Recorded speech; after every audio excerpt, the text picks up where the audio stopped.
Hello दोस्तों, नमस्कार। स्वागत है हमारे new trick with D channel में। आज हम विजन आईएएस की फर्स्ट टेस्ट सीरीज सॉल्व कर रहे हैं। प्रश्न को पूरे डिटेल के साथ देखेंगे और बीच बीच में हम ट्रिक भी देखते चलेंगे। तो ये विजन आईएएस की फर्स्ट टेस्ट सीरीज का ये पहला पार्ट है।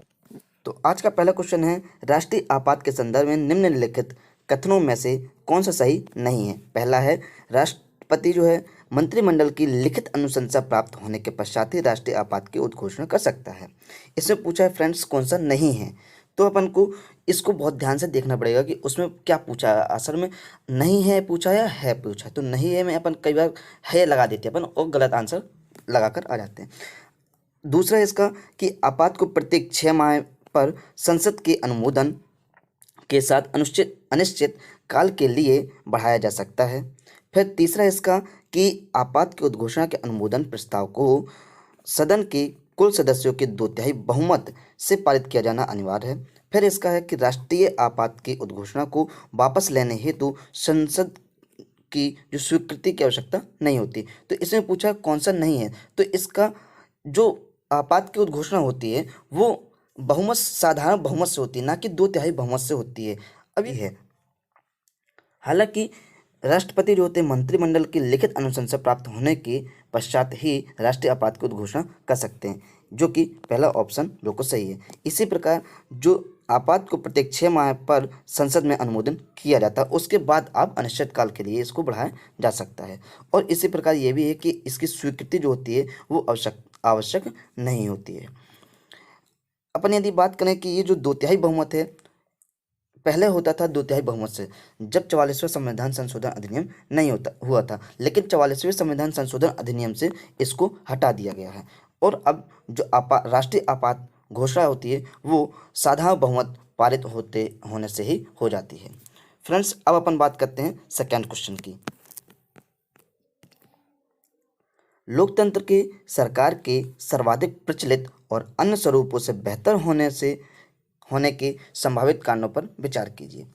पहला है इसका ऑब्जेक्ट, यह सरकार के सबसे स्थिर स्वरूप की स्थापना करता है। दूसरा है यह त्वरित और सही निर्णय को सुनिश्चित करता है। तीसरा है यह जवाबदेही निर्धारित करता है। और चौथा है यह असमानताओं को समाप्त करता है। तो इसका ई ऑब्जेक्ट है 1 और 2, बी है केवल 3, सी है 1 और 2 और 3, जबकि डी है 1 2 3 और 4। तो इसका सही जो आंसर है वो रहेगा, यह सरकार की जवाबदेही निर्धारित करता है। यह सरकार की जवाबदेही निर्धारित करता है। अब अपन देखें तो लोकतंत्र, सबसे पहले लोकतंत्र शब्द आया इसमें। तो लोकतंत्र के बारे में अपन को जानकारी होनी चाहिए, आखिर क्या है लोकतंत्र। तो लोकतंत्र सरकार का एक ऐसा स्वरूप होता है जिसमें शासक का निर्वाचन जनता द्वारा किया जाता है। वर्तमान में लोकतंत्र विश्व में सरकार का सबसे प्रचलित स्वरूप है और इसका अन्य देशों में भी निरंतर विस्तार हो रहा है। अब अपन बात करें कि लोकतंत्र में 2 प्रकार का होता है। सामान्यतः लोकतंत्र कितने प्रकार के होते हैं? 2 प्रकार के होते हैं। एक तो होता है प्रत्यक्ष लोकतंत्र, दूसरा होता है प्रतिनिधि लोकतंत्र। जो प्रत्यक्ष लोकतंत्र होता है जिसमें जनता प्रत्यक्ष रूप से सीधे आती है और किसी विषय पर चर्चा करती है और विधायिका जो होती है उसी के संबंध में निर्णय सुनाती है। ये हो गया अपना प्रत्यक्ष चुनाव। लेकिन जो प्रतिनिधि होता है, जैसे कि अपन वोट डालते हैं और फिर अपने थ्रू वो चुने जाते हैं, फिर वो विधानसभा जाते हैं, तो वो कहला गया अपने प्रतिनिधि, क्योंकि अपन ने उनको चुना है। तो वो जाएंगे, फिर वो वहाँ पे जाके अपनी बात रखेंगे संसद में या अध्यक्षीय लोकतंत्र में। अब चलिए अपन बात करते हैं इसका क्वेश्चन। तो इसका सही आंसर हो जाएगा अपना बी, केवल 3। अपन चलते हैं नेक्स्ट क्वेश्चन। निम्नलिखित में से कौन से मूल अधिकार भारतीय संविधान द्वारा स्वतंत्रता के अधिकार के तहत प्रदत्त है या हैं? पहला है शांतिपूर्ण सम्मेलन का अधिकार, दूसरा है संगम या संघ बनाने का अधिकार, तीसरा है हड़ताल या प्रभावी सौदेबाजी का अधिकार, चौथा है प्राण एवं दैहिक स्वतंत्रता का अधिकार। तो इसमें नीचे दिए गए कूट का प्रयोग करके सही उत्तर चुनना है। तो पहला ऑब्जेक्ट है एक, पहला और दूसरा, बी नंबर है केवल चौथा, सी है पहला दूसरा और चौथा, डी है पहला दूसरा तीसरा और चौथा।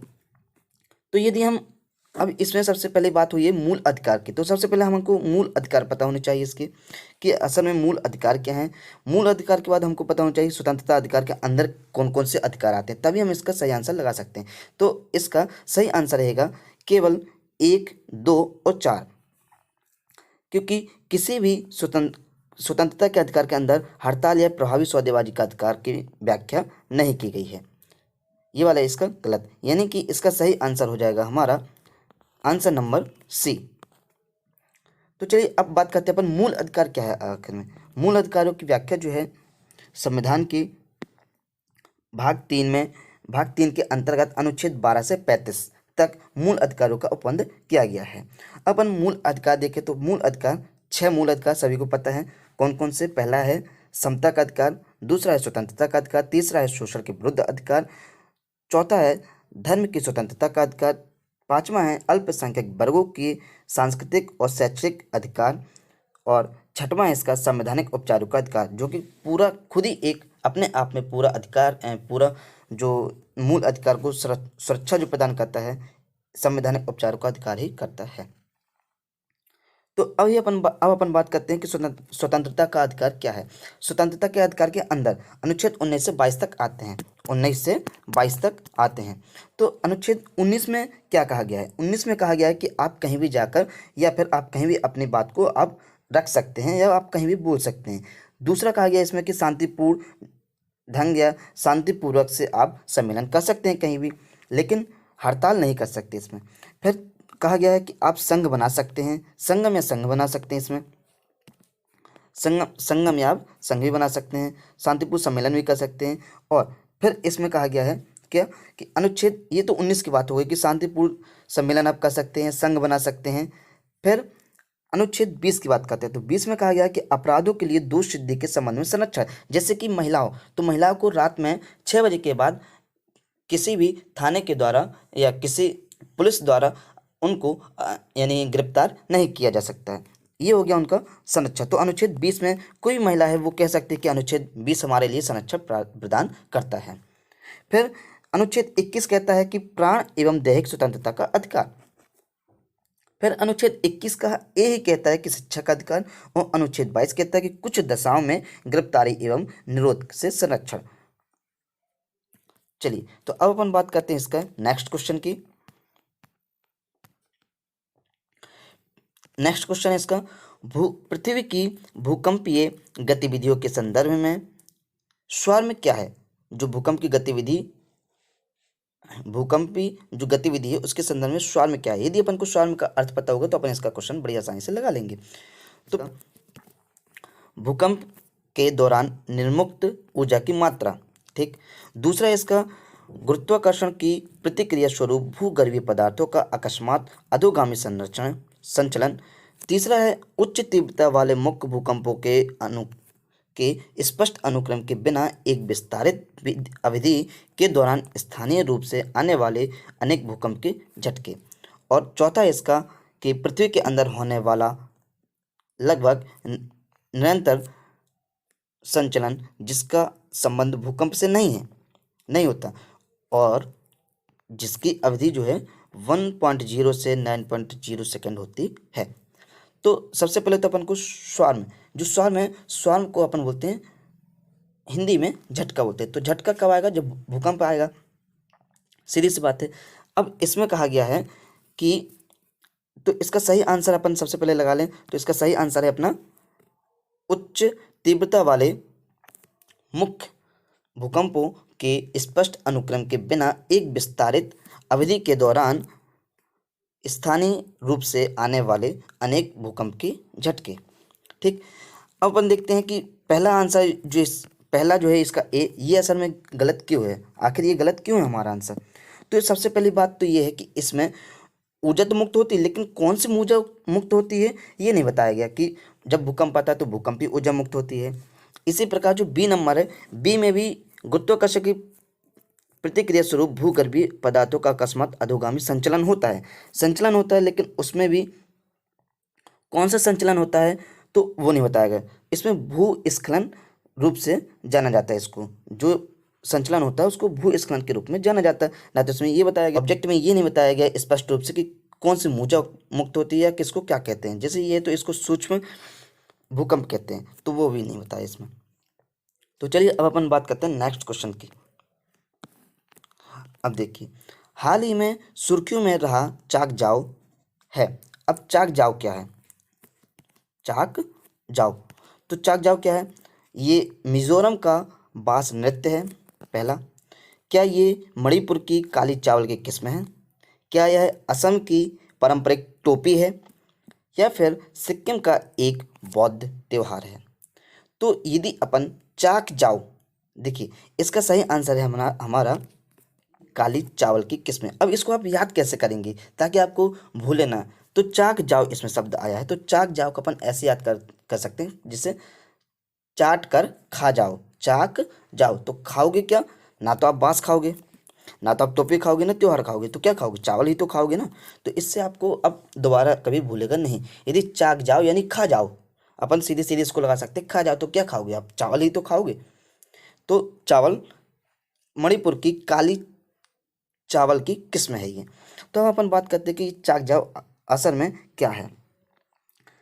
अब अपन इसके बारे में देखें तो मणिपुर के काले चावल को भौगोलिक संकेतक, जिसको इंग्लिश में बोलते हैं जियोग्राफिकल इंडिकेशन यानी कि जीआई टैग, प्रदान किया गया, जिसे चाक जाओ भी कहा जाता है। अब जो इसका रंग है, ये इसलिए इसको जीआई टैग मिला है क्योंकि पहली बात तो जो भूरे चावल होते हैं, जो अपन लोग साधारण खाते हैं चावल, वो उनका जो भार है, भूरे चावल की अपेक्षा जो काले चावल हैं उनका भार यानी वजन जो है उसका बहुत अधिक होता है। पहली बात तो क्या होता है? बहुत अधिक होता है। दूसरी बात कि इसमें एक मुख्य रूप से एंथोसाइनिन एजेंट पाया जाता है, जिसके कारण इसका रंग जो है काला है। अपन बात कर लेते हैं थोड़ा सा जीआई टैग के बारे में, क्योंकि अभी जियोग्राफिकल इंडिकेशन शब्द आया था। तो जीआई टैग, तो जीआई टैग का फुल फॉर्म क्या हो जाएगा? जियोग्राफिकल इंडिकेशन यानी कि भौगोलिक संकेत। ये कब दिया जाता है, क्यों दिया जाता है? ये उसी स्थान पर दिया जाता है, जैसे कि जीआई टैग भौगोलिक संकेत एक ऐसा नाम या संकेत है जिसे उन उत्पादों को प्रदान किया जाता है जिनका किसी विशिष्ट भौगोलिक स्थान से संबंध होता है, अथवा जिनकी उत्पत्ति किसी क्षेत्र, शहर या देश से विशिष्ट रूप से संबंधित होती है। अब अपन बात करते हैं नेक्स्ट क्वेश्चन की। नेक्स्ट क्वेश्चन है हमारा कि भारत को राज्यों के परिसंघ यानी फेडरेशन के बजाय राज्यों के संघ यानी यूनियन के रूप में क्यों वर्णित किया गया है? पहला है इसका भारतीय संघ राज्यों के मध्य एक समझौते का परिणाम है। दूसरा है राज्यों को संघ से पृथक होने का अधिकार प्राप्त नहीं है।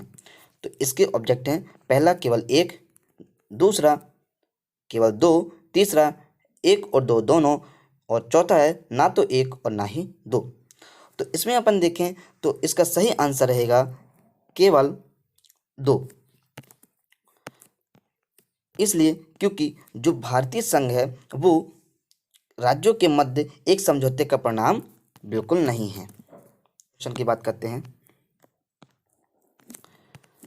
यदि भारत अपने राज्य क्षेत्र को किसी पड़ोसी देश को अध्यर्पित करने का निर्णय करता है तो संसद द्वारा निम्नलिखित अनुच्छेदों में से किसका या किन का उपयोग किया जाएगा? पहला है अनुच्छेद 2, दूसरा है अनुच्छेद 3, तीसरा है अनुच्छेद 368। तो नीचे दिए गए कोड का प्रयोग कर सही उत्तर चुनिए। पहला है केवल 1 और 2, दूसरा है केवल 2 और 3, तीसरा है केवल 3 और चौथा है 1, 2 और 3। तो इसका सही आंसर रहेगा केवल 3। इसके बारे में अपन देखते हैं। तो पहली बात तो इसमें एक शब्द आया है अध्यर्पित। एक देश जब दूसरे देश को कुछ वस्तु या कुछ जगह क्रय करता है या उपहार देता है तो उसको बोलते हैं अपन अध्यर्पित करना, यानी अपन ने किसी को दे दिया है, उपहार में दिया या क्रय किया, अपन ने खरीदा है। तो ये जो प्रश्न है क्यों बना भी, तो अपन देखते हैं अनुच्छेद, सबसे पहले अपन देख लेते हैं अनुच्छेद 2 क्या है, अनुच्छेद 3 क्या है, अनुच्छेद 368 क्या है, सबसे मोटे मोटे तौर पर देख लेते हैं। तो अनुच्छेद जो 2 है इसमें कहा गया है कि यह अनुच्छेद उन नए राज्यों के प्रवेश अथवा स्थापना से संबंधित है जो भारतीय संघ के भाग नहीं हैं। ठीक, अब अनुच्छेद जो 3 है उसमें क्या कहा गया है, यह अनुच्छेद भारतीय संघ के वर्तमान राज्यों के निर्माण और परिवर्तन से संबंधित है। दूसरे शब्दों में अपन बोले तो यह भारतीय संघ के घटक राज्यों के क्षेत्रों में आंतरिक पुनर्व्यवस्था का उपबंध करता है। बांग्लादेश को कितने 3 और बांग्लादेश ने भारत को 51 इनक्लेव्स का हस्तांतरण किया था। अब अपन देखते हैं कि ये तो ठीक है, अपन ने जब जगह किसी को, अपन चलते हैं आगे क्वेश्चन में। क्वेश्चन नंबर 8, दी अन्वेषण ब्यूरो यानी सीबीआई। तो सीबीआई का फुल फॉर्म क्या है? Central bureau of investigation. इसमें निम्नलिखित कथनों पर विचार कीजिए। पहला है इसका, यह केवल भ्रष्टाचार और आर्थिक अपराधों से संबंधित मामलों की ही जांच करता है।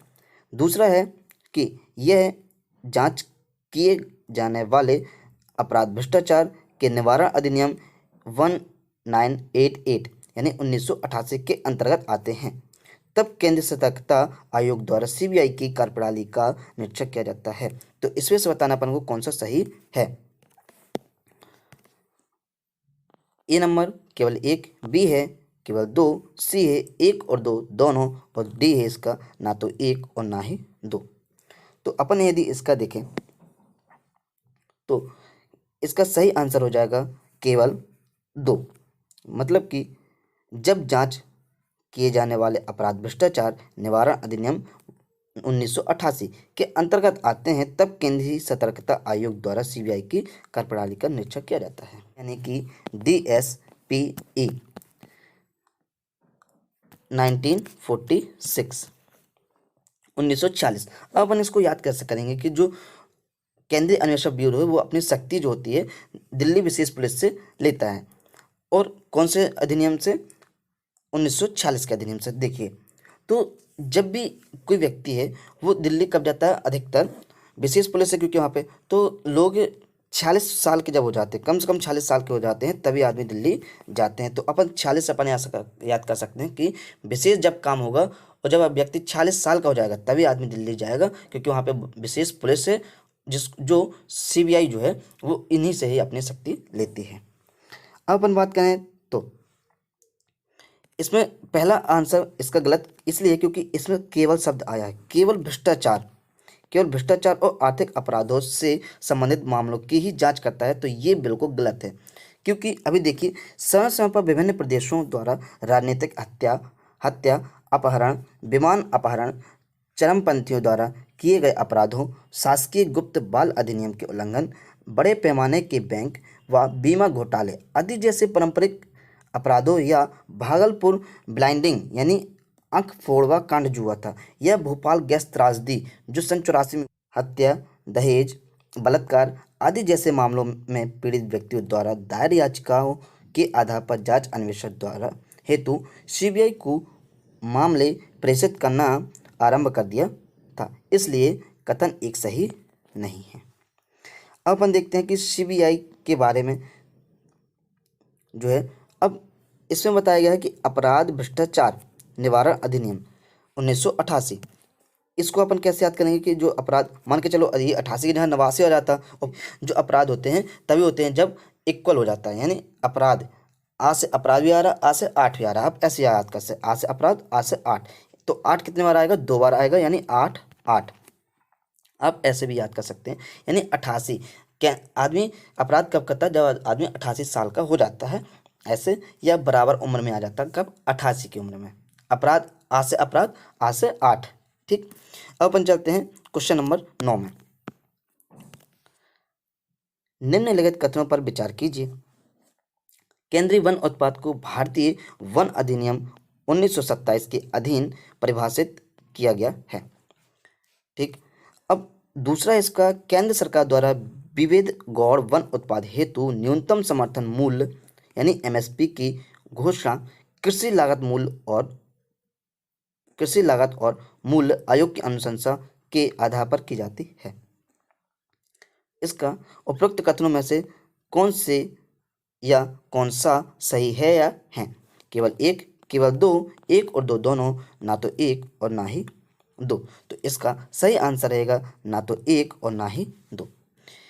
क्योंकि जो वन उत्पाद गौड़ वन उत्पाद को भारतीय वन अधिनियम 1927 के अधीन परिभाषित नहीं किया गया है। गौड़ वन उत्पाद को 1927 में, सिर्फ 1927 में वन उत्पाद को बस परिभाषित किया गया है, ना कि गौड़ वन उत्पाद को। तो पहला गलत हो गया। नेक्स्ट क्वेश्चन में, लोकसभा में अधिकतम 552 सीटें हैं, हालांकि इसमें केवल 545 सदस्य हैं। यदि मतदान में के समय केवल 300 सदस्य उपस्थित हैं तो अनुच्छेद 368 के तहत एक संविधान संशोधन विधेयक न्यूनतम कितने सदस्यों द्वारा समर्थित होता है। देखिए, अब इसमें है तो 552 सीटें, इसमें से कौन सा सही है? अनुच्छेद 273, अनुच्छेद 273, 200 या फिर 276 या फिर 368। तो इसमें से अपन को सही आंसर इसका बताना है। तो इसका सही आंसर रहेगा अनुच्छेद, यानी क्वेश्चन नंबर आंसर है ए, 273 सदस्य। अब इस 273 मैं पेन बदल लेता हूँ इसका।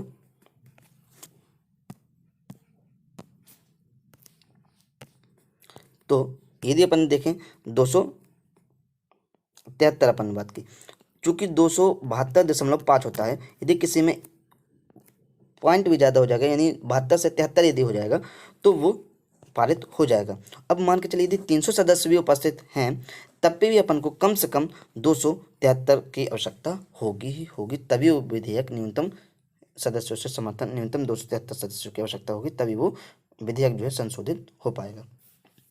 निम्नलिखित में से कौन से नीति आयोग के प्रमुख उद्देश्य हैं? पहला, सहकारी संघवाद को प्रोत्साहित देना, ये नीति आयोग के बारे में इसमें बताया गया है। सहकारी संघवाद को प्रोत्साहित करना। दूसरा है अंतर विभागीय मुद्दों के समाधान हेतु एक मंच के रूप में कार्य करना। तीसरा है गांव को विकासात्मक प्रक्रिया में शामिल करना। और चौथा है इसका कि भारत के जनसांख्यिकीय लाभांश का लाभ उठाना। तो अपन यदि इसमें देखें तो इसमें दिया गया है कि केवल 1, 3 और 4, केवल 2 और 4, फिर केवल 1, 2 और 4, या 1, 2, 3 और 4, यानी ये सभी। तो इसका सही आंसर हो जाएगा हमारा आंसर नंबर डी, यानी 1, 2, 3 और 4। तो अब अपन नीति आयोग के बारे में बात कर लेते हैं। नीति आयोग की स्थापना जो हुई है वो 1 जनवरी 2015 को हुई थी। 1 जनवरी 2015 को हुई थी। इसके जो अध्यक्ष है वो हैं पीएम ही होते हैं हमारे यहाँ के, यानी माननीय नरेंद्र मोदी जी, यानी इसके अध्यक्ष होते हैं। अब सीईओ बात करें तो सीईओ इसके अमिताभ कांत है अभी हाल में, और उपाध्यक्ष जो हैं राजीव कुमार जी हैं। क्वेश्चन नंबर 12 है कि अनुच्छेद 32 के तहत उच्चतम न्यायालय द्वारा जारी रिट के संदर्भ में निम्नलिखित परिच्छेद पर विचार कीजिए।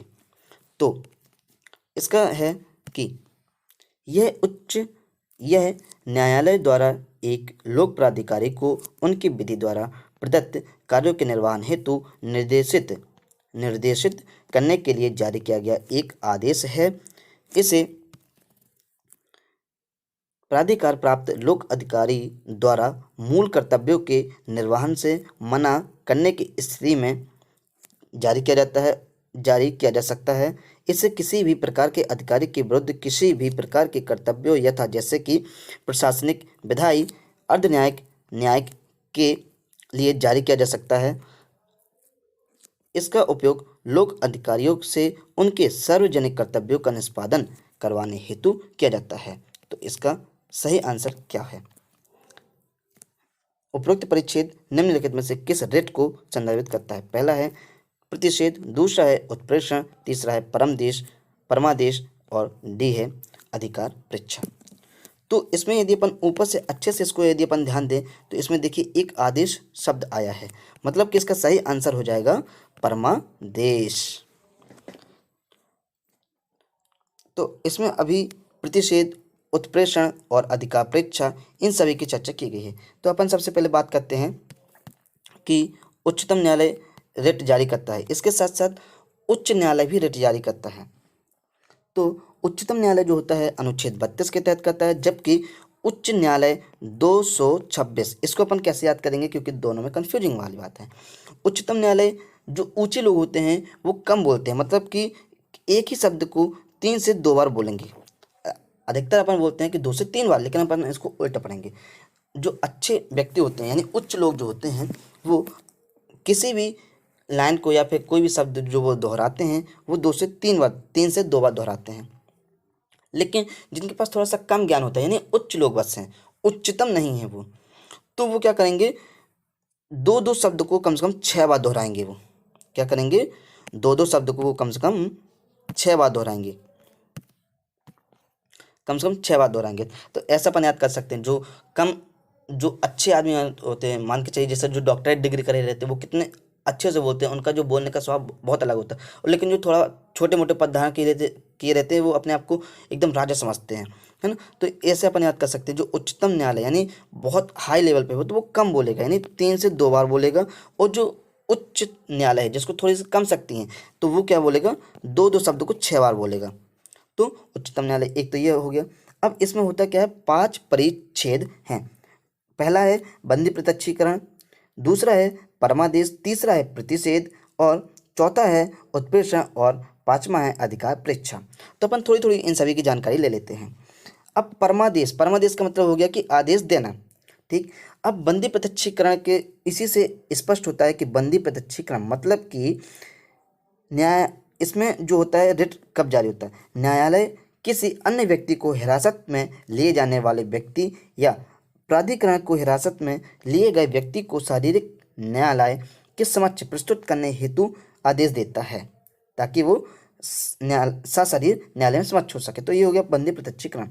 अब इसका उद्देश्य क्या होता है बंदी प्रत्यक्षीकरण का, इसका उद्देश्य होता है कि हिरासत में लिए गए व्यक्ति की स्वतंत्रता या रिहाई के संदर्भ में कथित तौर पर विधिक गिरफ्तारी की त्वरित न्यायिक समीक्षा सुनिश्चित करना। अब बात करते हैं अपन प्रतिषेध। तो प्रतिषेध का मतलब क्या है, मनाही करना यानी कि रोकना। इसका मतलब क्या है, ये किसके लिए होता है, ये उच्चतर न्यायालय जो होता है द्वारा अधीनस्थ न्यायालय या अधिकरणों को अपने क्षेत्र अधिकार का उल्लंघन से रोकने या उस क्षेत्र को निरूपित करने जो उसके पास नहीं है, यानी अपनी सीमा को लांघना। सीधे सीधे प्रतिषेध यानी अपन उसको रोक रहे हैं, भाई आप अपनी सीमा को पार मत कीजिए, लेकिन यदि वो कर रहे हैं तो अपन प्रतिषेध जारी कर सकते हैं। और ये जो है प्रतिषेध केवल और केवल न्यायिक और अर्ध न्यायिक अधिकारियों के विरुद्ध ही जारी किया जा सकता है। यह प्रशासनिक अधिकारियों, विधिक निकायों, विधायी निकायों और निजी व्यक्तियों या निकायों के विरुद्ध उपलब्ध नहीं होता है, ठीक, बिल्कुल नहीं होता है। अब बात करते हैं अपन उत्प्रेषण। तो उत्प्रेषण क्या है, उत्प्रेषण का मतलब होता है कि सूचित किया जाना, आपको सूचित किया जाता है क्या, कि यह एक उच्चतर न्यायालय द्वारा अधीनस्थ न्यायालय या अधिकरण के विरुद्ध उनके समक्ष लंबित मामलों को अपने पास स्थानांतरित करने या किसी मामले में उसके आदेश को रोकने के लिए जारी किया जा सकता है। अब अपन बात करते हैं आगे अधिकार परीक्षा। अब अधिकार परीक्षा क्या है, अधिकार परीक्षा का मतलब होता है वारंट। बोलते हैं ना कि वारंट कहाँ है आपके पास, है ना। तो इसका मतलब है कि यह न्यायालय द्वारा किसी व्यक्ति द्वारा सार्वजनिक पद को धारण करने के दावे की वैधता की जांच करने के लिए जारी किया जा सकता है। वारंटी, वारंट मतलब कि अपन बोलते हैं ना दिखाइए कि आप कौन सा अधिकारी हैं, तो वो वारंट कहलाता है, वो अधिकार परीक्षा कहलाता है। और ये जो रिटें होती हैं इसकी मांग किसी भी इच्छुक व्यक्ति द्वारा की जा सकती है। इसे जो है मंत्री पद या निजी पद के मामलों में जारी नहीं किया जा सकता है। अपन बात करते हैं क्वेश्चन नंबर 13 की। निम्नलिखित कथनों पर विचार कीजिए। विधि की सम्यक प्रक्रिया केवल कार्यपालिका की स्वेच्छाचारी कार्रवाई के विरुद्ध न्यायिक जांच का प्रावधान करती है।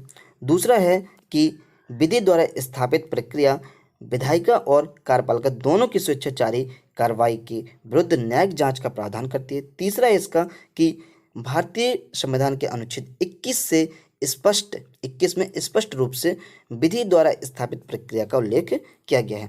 तो अपन को इसमें से बताना है कि उपरोक्त कथनों में से कौन सा या से सही है या है? केवल 1 और 2, केवल 2 और 3, केवल 3 या 1, 2 और 3। तो इसमें से अपन को सही आंसर बताना है। तो इसका सही आंसर हो जाएगा कि भारतीय संविधान के अनुच्छेद 21 में स्पष्ट रूप से विधि द्वारा स्थापित प्रक्रिया का उल्लेख किया गया है। तो इसका सही आंसर हो जाएगा आंसर नंबर सी, यानी केवल तीसरा। तो अब अपन बात कर लेते हैं कि विधि की सम्यक प्रक्रिया क्या है। तो देखते अनुच्छेद 21 क्या है। अनुच्छेद 21 कहता है कि अनुच्छेद 21 उपबंधित करता है कि किसी व्यक्ति को उसके प्राण एवं दैहिक स्वतंत्रता से विधि द्वारा स्थापित प्रक्रिया, आगे विधि द्वारा स्थापित प्रक्रिया के अनुसार ही वंचित किया जाएगा, अन्यथा नहीं किया जाएगा। ठीक, यह अधिकार नागरिकों और गैर नागरिकों दोनों को उपलब्ध होते हैं, चाहे वो भारतीय नागरिक हों या भारतीय नागरिक ना हो।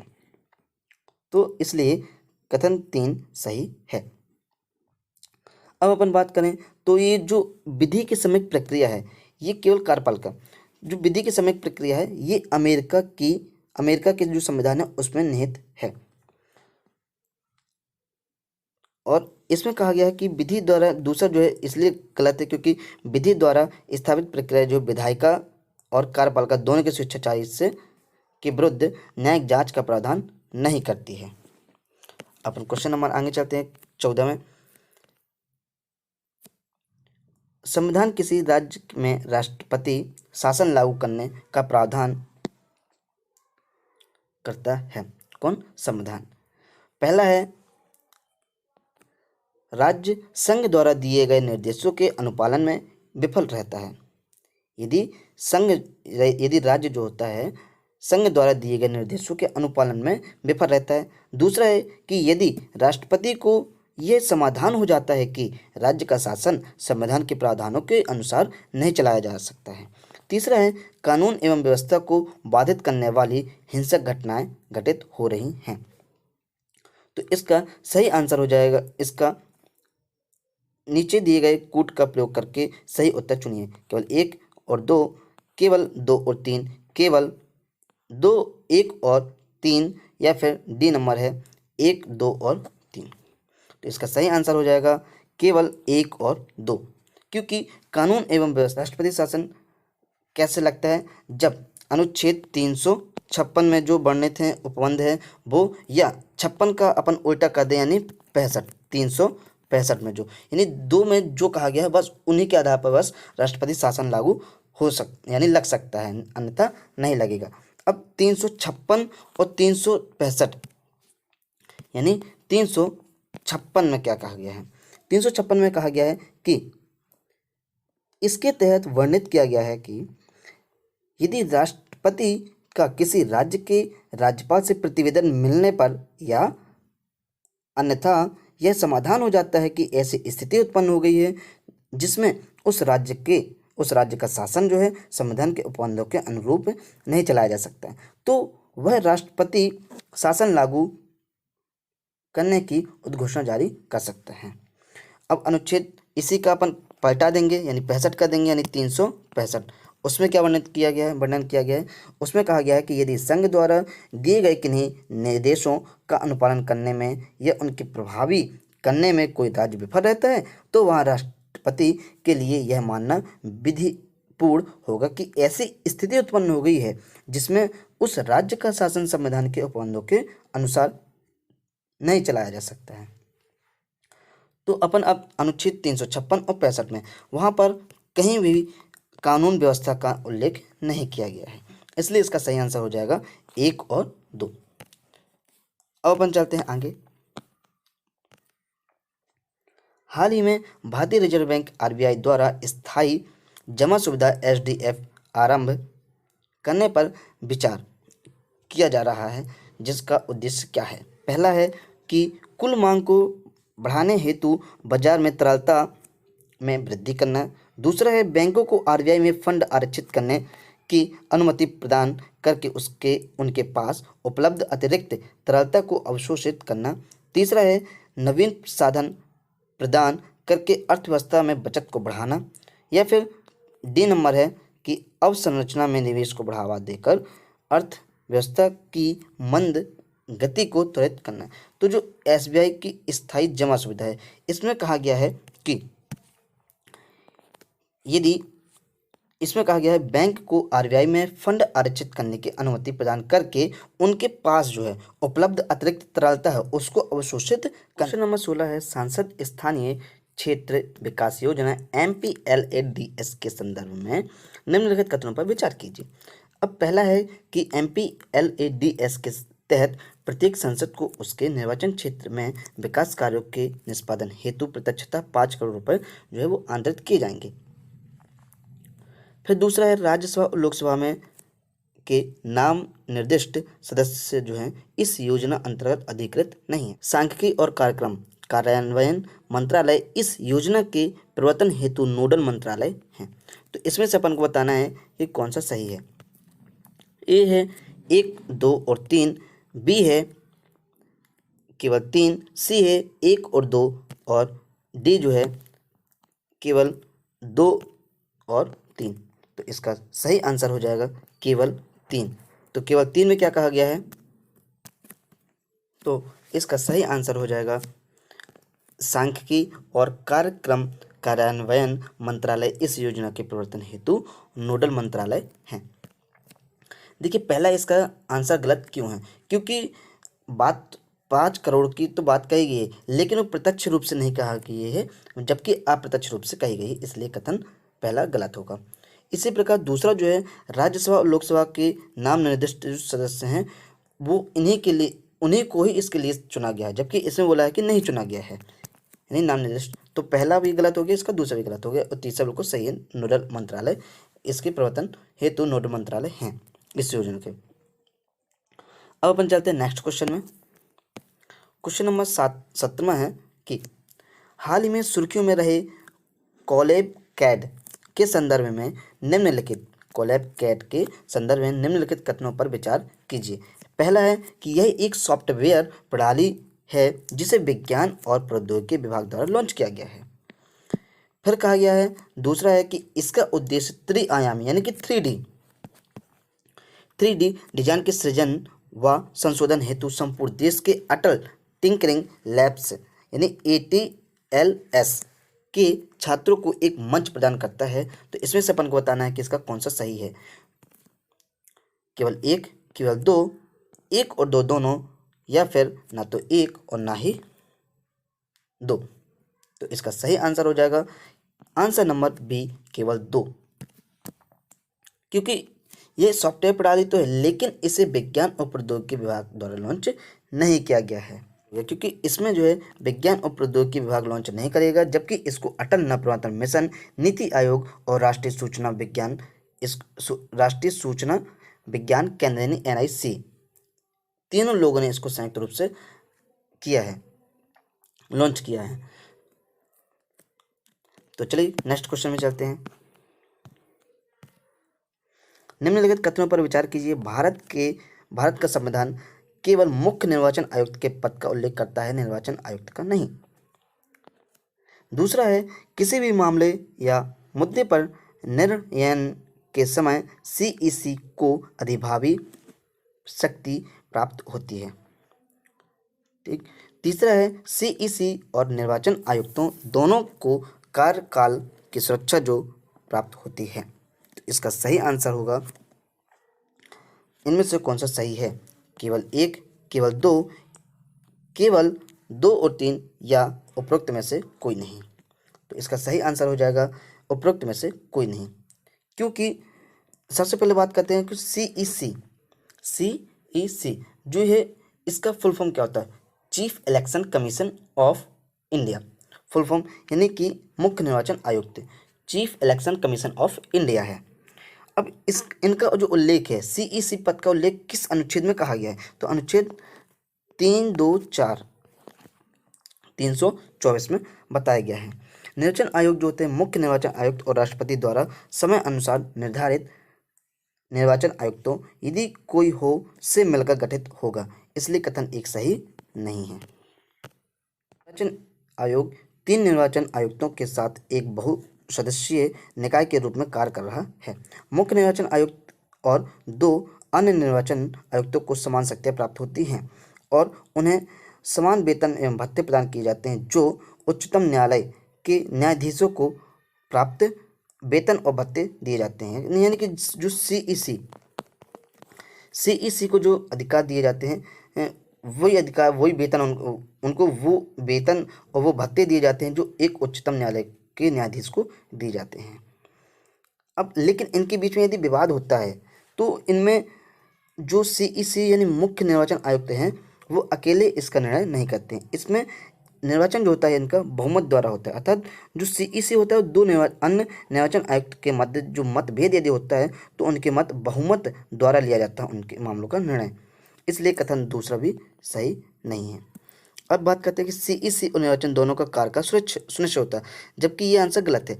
इसमें असल में सीईसी का तो निर्वाचन जो सीईसी मुख्य हैं जो निर्वाचन आयुक्त यानी कि, तो उनका तो निश्चित होता है, लेकिन निर्वाचन आयुक्त का कार्यकाल जो होता है वो सुनिश्चित नहीं होता है, उनको कभी भी हटाया जा सकता है। इसलिए इसका सही आंसर हो जाएगा उपरोक्त में से कोई नहीं, यानी कि आंसर डी। अब अपन बात करते हैं क्वेश्चन नंबर 19। भारतीय संविधान सुनिश्चित करता है कि व्यक्तिगत स्वतंत्रता, सामाजिक न्याय, समुदाय आधारित अधिकार। तो नीचे दिए गए कोड का प्रयोग करके अपन को सही उत्तर चुनना है। ए है केवल 1 और 2, बी केवल 2 और 3, सी 1 और 3 और डी है 1, 2 और 3। तो इसका सही आंसर हो जाएगा 1, 2 और 3, क्योंकि जो भारतीय संविधान होता है वो व्यक्ति को घूमने की स्वतंत्रता देता है, सामाजिक न्याय की स्वतंत्रता देता है और समुदाय आधारित अधिकार प्रदान करते हैं। अब अपन बात करते हैं क्वेश्चन नंबर 20 की। यह चौग्याल वंश द्वारा शासित एक पूर्ववर्ती रियासत थी। वर्ष 1947 में ब्रिटिश सर्वोच्चता की समाप्ति के पश्चात यह भारत का संरक्षित राज्य बन गया और जनमत संग्रह के माध्यम से यह भारत का एक अभिन्न अंग बन गया। हाल ही में यह दिल्ली सरकार द्वारा जारी विवाद स्पद विज्ञापन के कारण सुर्खियों में रहा। अब इसका अपन को सही उत्तर करना है, अर्थात उपरोक्त परिच्छेद में निम्नलिखित में से किस राज्य या केंद्र शासित प्रदेश का वर्णन किया जा रहा है? असम, बी सिक्किम, सी लद्दाख और डी अरुणाचल प्रदेश। तो इसमें यदि अपन देखें तो चौग्याल वंश जो है, जो चौग्याल वंश है, इनका जो अधिपत्य था वो सिक्किम में था। और अपन चौग्याल वंश इनके बारे में थोड़ा सा अपन जानकारी लेते हैं। वर्ष 1947 तक सिक्किम क्या था? चौग्याल द्वारा शासित एक भारतीय रियासत थी। कौन से? चौग्याल वंशी द्वारा। फिर हुआ यूँ कि वर्ष 1947 में ही ब्रिटिश शासन की समाप्ति जैसी हुई, उसके बाद सिक्किम भारत का संरक्षित राज्य बन गया। अपन ने उसको संरक्षित यानी प्रोटेक्टिव अपन ने कर दिया, उसको बन गया, जिसके तहत रक्षा, बाह्य और संचार संबंधी मामलों का प्रबंधन जो है भारत सरकार द्वारा किया जाना था। फिर अब बात हुई थी 1947। यदि अपन इसको भी पलट देते हैं तो 74 होता है। 47 को यदि अपन पलटते हैं तो 74 होता। तो 74 में फिर उन्होंने क्या किया सिक्किम ने कि उन्होंने कहा, अपनी इच्छा उन्होंने व्यक्त कर दी और उन्होंने कहा भाई साहब अब हमारे बस की बात नहीं है, अब आप आइए और हमको आप मिला लीजिए। तो भारत भी इतना होशियार था कि भारत तो पहले से ही होशियार है, ये अपन भारतवासी। तो अपन ने क्या किया कि नहीं भाई, अपन ऐसे ही अपन अपने में शामिल नहीं करेंगे, हम जनमत संग्रह के द्वारा उनको देखेंगे कि असल में किसके पक्ष में वोट जाता है, ताकि किसी को ये ना लगे कि नहीं हमने सिक्किम को सिर्फ उनके कहने पर भी अपन ने अपना लिया है। ताकि अब देखिए, अब इसमें हुआ क्या कि 74 में अब अपन ने बात की थी कि सन 74, 47 को अपन ने पलट दिया, 74 में आ गए। 74 में सिक्किम द्वारा कहा गया, इच्छा व्यक्त की, तो फिर भारत ने कहा ठीक है, हम आपके लिए 35वां संविधान संशोधन अधिनियम किए देते हैं, जो कि सन 74 में हुआ था। 74 ही में 35वां संविधान संशोधन हुआ था। और फिर इनके लिए क्या कर दिया कि एक अनुच्छेद भी बना दिया, 2A अनुच्छेद बना दिया गया, और एक नई अनुसूची जो कि 10वीं अनुसूची थी, 10वीं अनुसूची भी इनके लिए बना दी गई। ठीक, अब इसमें 10वीं अनुसूची में हुआ क्या इसमें वही संघ शामिल होने के नियम हैं व शर्त वर्णित है। संघ में शामिल होने के नियम व शर्तें जो हैं वो इसमें वर्णित है कि आप ये नियम और शर्त आप फॉलो करिए तो आप 10वीं अनुसूची में शामिल हो जाएंगे। अब अपन बात करें कि सन 1975 में आयोजन एक जनमत संग्रह में लोगों द्वारा चौग्याल शासक को समाप्त करने के लिए मत दिया और सिक्किम भारत का एक अभिन्न अंग हो गया। अब लोगों ने मत दिया तो भारत के पक्ष में अधिकतर जो वोट है। फिर इस प्रकार हुआ क्या कि जो सिक्किम हो गया, फिर सन 74 में इसके परिणाम स्वरूप हुआ क्या कि जो सिक्किम हो गया 22वां राज्य बन गया और संशोधन कौन सा हो गया फिर 36वां संवैधानिक संशोधन अधिनियम 1975 के तहत हुआ। और इसमें एक अनुच्छेद फिर से इनके लिए एक अनुच्छेद बना दिया गया 371F। इनके लिए संशोधन बनाया गया कि आपको कुछ विशेष प्रावधान आपको दिए जाते हैं। अब चूंकि बात थी कि ये दिल्ली सरकार है ना, दिल्ली सरकार द्वारा जारी एक विवादास्पद विज्ञापन के कारण सुर्खियों में रहा। तो इसके पीछे का कारण क्या था? इसमें हुआ यूं कि दिल्ली सरकार ने एक भर्ती विज्ञापन जारी किया जिसमें भूटान नेपाल के लोगों के साथ सिक्किम के लोगों को अन्य देश के निवासी बता दिया कि ये जो है अन्य देश के निवासी हैं, यानी कि ना कि ये भारत के संदर्भित हैं नागरिक के रूप में, ना कि भारत के रूप में। तो उन्होंने अन्य देश के रूप में उन्होंने बता दिया कि अन्य देश की नागरिक है। उन्होंने ये नहीं बताया कि ये जो नागरिक है ये भारत के नागरिक है। तो ऐसे में हुआ यूँ कि जिसके कारण जो ये विवाद उत्पन्न हुआ, हालांकि बाद में इसको शांत कर दिया गया था। इसलिए इसका सही आंसर हो जाएगा इसका हो जाएगा सिक्किम। चौग्याल वंश जो है। क्वेश्चन नंबर 21 है, अनुच्छेद 360 के तहत वित्तीय आपात के संदर्भ में निम्नलिखित कथनों में से कौन सा सही है? पहला है, राष्ट्रपति द्वारा वित्तीय आपात की घोषणा को किसी भी न्यायालय में प्रश्नगत नहीं किया जा सकता है। दूसरा है, वित्तीय आपातकाल की उद्घोषणा को केवल लोकसभा द्वारा अनुमोदित किया जा सकता है। तीसरा है, वित्तीय आपात की उद्घोषणा को साधारण बहुमत द्वारा पारित किया जा सकता है।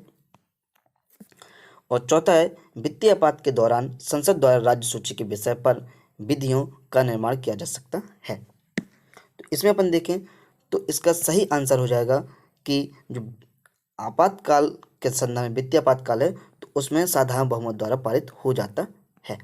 इसका सही आंसर हो जाएगा ये। अब अपन बात करें कि जो प्रश्नगत नहीं किया जा सकता, ये क्यों है?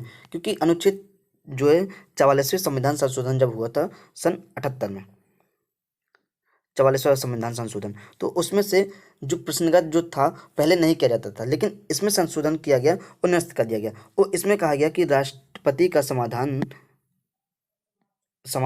न्यायिक पुनर्विलोकन के दायरे के अंतर्गत लाया जा सकता है। अब अनुच्छेद 360 कैसे राष्ट्रपति जो है वो वित्तीय आपात के संदर्भ में यानी वित्तीय आपातकाल घोषित कर सकते हैं। 360 में जो 360 है इसमें क्या कहा गया है? इसमें कहा गया है कि राष्ट्रपति को वित्तीय आपातकाल की उद्घोषणा करने का अधिकार प्रदान किया जाता है। अनुच्छेद 360 ही कहता है कब? यदि राष्ट्रपति को यह समाधान हो जाता है कि ऐसी स्थिति उत्पन्न हो गई है जिससे भारत या उसके राज्य क्षेत्र के किसी भाग का वित्तीय स्थायित्व या प्रत्यय संकट में है, तो वह उद्घोषणा द्वारा इस आशय की घोषणा कर सकेगा। और जैसे ही वित्तीय आपात की घोषणा होती है यानी 360 की घोषणा होती है तो इसमें होता क्या है कि जो उच्चतम न्यायालय हैं, उच्च न्यायालय हैं और जो लोक सेवा में जो कार्यरत अधिकारी हैं, जो बड़े बड़े अधिकारी यानी कि सरकारी सेवा में जो कार्यरत अधिकारी हैं, उनकी वेतन में कटौती की जाएगी। उनकी वेतन में कटौती की जाएगी। ठीक है, अपन बात करते हैं क्वेश्चन नंबर 22 है, निम्नलिखित कथनों पर विचार कीजिए। पहला है इसका कि राष्ट्रीय मानव अधिकार आयोग यानी NHRC और राज्य मानव अधिकार आयोग SHRC के अध्यक्षों को भारत के राष्ट्रपति द्वारा नियुक्त किया जाता है। दूसरा है, राष्ट्रीय मानव अधिकार आयोग और राज्य मानव अधिकार आयोग के अध्यक्षों को केवल भारत के राष्ट्रपति द्वारा ही पदच्युत किया जा सकता है। तो इसके लिए अपन को बताना है उपरोक्त कथनों में से कौन सा सही है या है, कौन सा से सही है या है। केवल एक, केवल दो, एक और दो दोनों, ना तो एक और ना ही दो। तो इसमें अपन देखें तो जो राज्य मानव अधिकार आयोग, इसका सही आंसर हो जाएगा केवल दो, यानी बी आंसर इसका सही हो जाएगा। पदच्युत कर सकते हैं राष्ट्रपति, केवल राष्ट्रपति ही पदच्युत कर सकते हैं। लेकिन अपन यदि नियुक्ति की बात करें तो जो राज्य मानवाधिकार आयोग है उस उनकी नियुक्ति, जो राष्ट्रीय मानवाधिकार आयोग है उनकी नियुक्ति तो ठीक है राष्ट्रपति द्वारा की जाएगी, लेकिन जो राज्य के जो मानवाधिकार आयोग है उनकी नियुक्ति राज्यपाल द्वारा नियुक्त किए जाएंगे वो। लेकिन यदि अपन देखें कि जो नियुक्ति है पदच्युत जो है, यदि अपन इसमें देखें कि पदच्युत, तो वो केवल राष्ट्रपति द्वारा ही किए जा सकते हैं, इसलिए इसका सही आंसर हो जाएगा केवल 2। अब अपन बात करते हैं कि हित समूह समाज के, क्वेश्चन नंबर 23 है, हित समूह समाज के किसी विशेष वर्ग या समूह के हितों को प्रोत्साहित करने का प्रयास करते हैं। ये 2 प्रकार के हो सकते हैं, पहला प्रचारक समूह, पहला प्रचारक हित समूह और दूसरा है वर्ग विशिष्ट समूह। निम्नलिखित में से कौन सा ऐसे वर्ग विशिष्ट हित समूह का या के उत्कृष्ट उदाहरण है? तो इसमें अपन यदि देखें तो पहला है इसका अधिवक्ता या चिकित्सकों जैसे पेशेवर निकायों। इससे अपन को बताना है कि विशिष्ट हित समूह जो हैं उनके बारे में बताना अपन को। व्यापार संघ हो गया, फिर तीसरा हो गया बंधुआ श्रमिकों या जातिगत भेदभाव के विरुद्ध संघर्ष करने वाला समूह। तो इसमें अपन को सही आंसर बताना है। ए है केवल 1, बी है 1 और 2, सी है केवल 3 और डी है 1 और 3। तो इसका सही आंसर हो जाएगा 1 और 2। देखिए इसके नाम से ही स्पष्ट होता है विशिष्ट समूह। तो विशिष्ट कौन होते हैं? जो चिकित्सा होते हैं वो अच्छे विशिष्ट होते हैं, अधिवक्ता भी बहुत विशिष्ट होते हैं, व्यापारों जिनके पास ज़्यादा पैसा होता है वही विशिष्ट समूह कहलाते हैं। सीधी सीधी बात खत्म। अपन चलते हैं आगे। तो इसमें क्वेश्चन नंबर 24 है, निम्नलिखित प्रकरणों में से कौन सा ऐसे किसी व्यक्ति की भारतीय नागरिकता के लोप का कारण बन सकता है? या पहला है जब किसी भारतीय नागरिक द्वारा स्वेच्छा से किसी अन्य देश की नागरिकता ग्रहण कर ली जाए, ठीक। दूसरा है यदि नागरिक द्वारा भारत के संविधान के प्रति अनादर व्यक्त किया जाए। तीसरा है यदि वह नाबालिग है और उसके माता पिता ने भारतीय नागरिकता का परित्याग कर दिया है। तो इनमें से कौन सा सही है? ए नंबर है केवल 1, बी है केवल 1 और 3, सी है केवल 2 और 3, डी है 1, 2 और 3। तो इसका सही आंसर हो जाएगा 1, 2 और 3 यानी आंसर डी हो जाएगा। अपन देखें कि भारतीय नागरिकता का लोप यानी भारतीय नागरिकता का जो उल्लेख है वो किस अधिनियम में कहा गया है? तो नागरिकता अधिनियम 1955 में, 1955। इसको अपन याद कैसे करेंगे कि 1955 ही है कि 56 है? तो जो भारतीय नागरिक जो नागरिकता होते हैं अधिनियम तो 55। अपन सोचा करते हैं कि वह नागरिक बहुत अच्छा काम कर रहा है, ये नागरिक बहुत अच्छा काम कर रहा है, लेकिन कब? जब अपन बचपन में होते हैं तो अपन को यही बताया जाता है कि वो देखिए कितना अच्छा काम कर रहा है। लेकिन जब अपन नागरिक बन जाते हैं तब अपन को पता चलता है कि वाकई में आदमी जब 55 में आता है तब उनको पता चलता है कि नागरिक कैसा काम कर रहा है। तो बचपन से 55 यानी 55 में नागरिकता अधिनियम, 55 में असल में नागरिकता का मतलब समझ में आता है। तो इसका सही आंसर क्वेश्चन नंबर 25, निम्नलिखित में से कौन सा से भारतीय संविधान की परिसंघीय विशेषता? परिसंघीय पूछा है। एकल संविधान, द्विसदनीयता, एकीकृत न्यायपालिका। तो नीचे दिए गए कोड का सही प्रयोग कीजिए, सही उत्तर चुनिए। ए है केवल 1 और 2, बी है केवल 2, सी है केवल 1 और 3 और डी है 1, 2 और 3। तो इसका सही आंसर हो जाएगा द्विसदनीयता, यानी कि आंसर नंबर बी आंसर इसका सही हो जाएगा। अब देखिए इसको याद करने की कैसे ट्रिक है। उसमें सरकार की दोहरी सदनीयता, द्विसदनीयता, 2 शब्द है देखिए, द्विसदनीयता, दोहरी नागरिकता, दोहरी व्यवस्था और सरकार की अनम्यता। देखिए जिसके पास शक्ति बहुत सारी होगी है ना, तो वो क्या होगा? झुकेगा तो है ही नहीं, यानी अनम्यता है। स्वतंत्र न्यायपालिका भी है इसी में, स्वतंत्र न्यायपालिका। जो न्यायपालिका है वो तो एक स्वतंत्र की जो न्यायपालिका जो है वो तो 2 है ना, उच्चतम न्यायालय और सर्वोच्च न्यायालय। ये स्वतंत्र न्यायपालिका है तो 2 तो है कम से कम, एक सर्वोच्च एक उच्च, तो इसमें 2 आगे। अब अपन बात करते हैं गैर परिसंघ। इसको अपन कैसे याद करेंगे? गैर परिसंघ में हमेशा एक शब्द आएगा, एक यानी कि एकल शब्द आएगा इसमें। जैसे कि एक सुदृढ़ केंद्र बनाना, एकल संविधान होना, एकल नागरिकता होना, फिर संविधान की अनम्यता, क्योंकि वो तो नम्यता यानी झुक जाएगा। फिर एकीकृत न्यायपालिका है इसमें, एकीकृत एक ही बस न्यायपालिका है इसमें, यानी एक शब्द बहुत ज़्यादा आया है। अखिल भारतीय सेवा भी, पूरे भारत में केवल एक ही भारतीय अखिल सेवा है। और आपातकालीन प्रावधान भी, इसके अंतर्गत यानी गैर परिसंघ में आता है। तो आपातकाल भी केवल राष्ट्रपति ही लगा सकते हैं, उनके अलावा कोई नहीं लगा सकते, यानी एक ही व्यक्ति की बात हो रही है इसमें। यदि एक व्यक्ति की बात होगी यानी एकल शब्द आएगा तो वो कहलाएगा गैर परिसंघ, और यदि गैर परिसंघ और यदि परिसंघ की बात आएगी तो उसमें दो आएगा। सीधे सीधे परिसंघ यदि आएगा तो उसमें दो चीज़ आएगा, यदि गैर परिसंघ आता तो उसमें एकल शब्द आएगा ही आएगा। 26 से हमारा कि नीति आयोग के संदर्भ में निम्नलिखित कथनों पर विचार कीजिए। यह एक संविधान उत्तर यानी कि गैर संवैधानिक निकाय है। ठीक। दूसरा है यह निर्देशात्मक एवं नीतिगत सहयोग प्रदान करता है, ना कि तकनीकी परामर्श। फिर तीसरा है इसका कि यह एक सहयोगात्मक यानी आधार से शीर्ष यानी बॉटम अप दृष्टिकोण प्रदान करता है।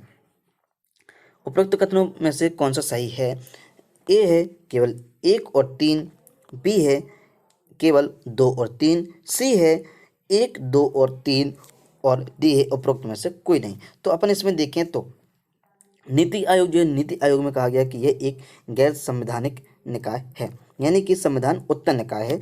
तो हमारा इसका सही आंसर जो हो जाएगा वो होगा क्वेश्चन आंसर नंबर ए, यानी 1 और 3।